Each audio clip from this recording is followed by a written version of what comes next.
এরপরে প্রশ্ন, জন্মদিনে উইশ করা যাবে কিনা? দয়া করে কোরআন এবং হাদিসের আলোকে উত্তর দিবেন। একজন মুসলমান তিনি জন্মদিবস উদযাপন করবেন না, কারণ জন্মদিবস উদযাপন করা এটা পেগানদের থেকে এসেছে, এটা ভিনধর্মী মানুষদের থেকে এসেছে। শুধুমাত্র তাদের থেকে এসেছে তা নয়, জন্মদিনকে কেন্দ্র করে যে কাজগুলো হয়ে থাকে, এমন কি এই যে আমরা আগুন জ্বালিয়ে থাকি, অনেকে জন্মদিনকে কেন্দ্র করে মোমবাতি জ্বালিয়ে থাকেন, কেক কাটাকাটি করে থাকেন, এই সবগুলো হুবহু এইভাবে এসেছে অনেকগুলো ভ্রান্ত বিশ্বাস থেকে। অনলাইনে সার্চ দিলে বিস্তারিত পেয়ে যাবেন এই জন্মদিবসের উৎপত্তি কোত্থেকে, কোন বিশ্বাসের ভিত্তিতে, কেনই বা এই মোমবাতি জ্বালানো হয়, কেনই বা কেক কাটা হয়, কেনই বা এই আনুষ্ঠানিকতা হয়, কেনই বা উৎসব করা হয়। এটা এমনিতেই হয় না, এর পেছনে ধর্মীয় বিশ্বাস কাজ করে ভিন্নদের। একজন মুসলমান কখনো অন্য ধর্মের মানুষের ধর্মীয় বিশ্বাস ধারণ লালন করতে পারেন, অন্তত তাদের সাথে সাদৃশ্য হয় সেজন্য এটাকে তিনি বয়কট করবেন। মুসলমান কখনো অযথা, অহেতুক এবং অযৌক্তিক কাজ করতে পারে না। মুসলমানের প্রত্যেকটা কাজের পিছনে কি থাকবে? যুক্তি থাকবে, কোনো একটা অবশ্যই তার পেছনে যৌক্তিক কারণ কাজ করবে। আপনার জীবন থেকে একটা বছর খসে গেল, আপনার জন্মদিবস আসলো, ধরেন আগামীকাল আপনার জন্মদিন, তার মানে হলো আপনাকে আল্লাহ যত হায়াত দিয়েছে তার থেকে একটা বছর চলে গেছে, পরবর্তী বছর আবার ওই দিনে আসলো, মানে আরেকটা বছর চলে গেছে। আপনার হায়াত থেকে একটা বছর চলে গেলে এটা কি খুশি হওয়ার কথা না কান্দার কথা? আমাদের কিছু কিছু উৎসব আছে যে উৎসবগুলোর কোনো আগা মাথা খুঁজে পাবেন না। যেমন নতুন বছরের প্রথম দিন, বছরের প্রথম দিন, নতুন দিন, নববর্ষ, ইংরেজিতে 31st নাইট বলে উদযাপন করি আমরা, বাংলায় করি, অন্যান্য ভাষায় আরবিয়ানরাও আজকাল করে। এই যে বছরের প্রথম দিন মানুষ উৎসব করে কেন? কারণ বছরের প্রথম দিন আসছে। বছরের প্রথম দিন আসলে যদি উৎসব করতে হয়, তাহলে বছরের শেষ দিন চলে যাওয়ার কারণে কান্না করা উচিত না?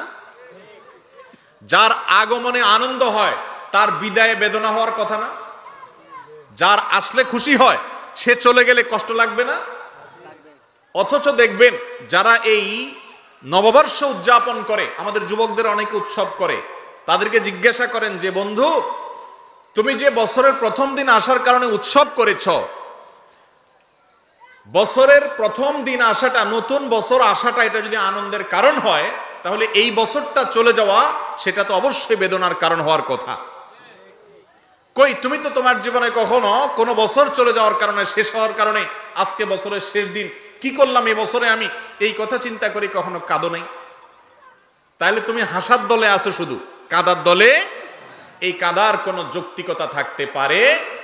যারা নিজেদেরকে বিজ্ঞান মনস্ক দাবি করে, যারা নিজেদেরকে দাবি করে যে তারা যুক্তি লজিকের বাইরে কখনো কোনো কিছু করে না, তারা ধর্ম পালনকারীদেরকে আঘাত করে, আক্রমণ করে নানা অজুহাত দিয়ে, এই লোকগুলো যখন এই সমস্ত অযৌক্তিক দিবস পালন করে এবং উদযাপন করে, তখন আর বুঝতে বাকি থাকে না যে তাদের কথা এবং কাজে মিল নেই। এই জন্য কোনো মুসলমান জন্মদিবস উদযাপন করবে না। জন্মদিবস এটা উদযাপনের কিছু না।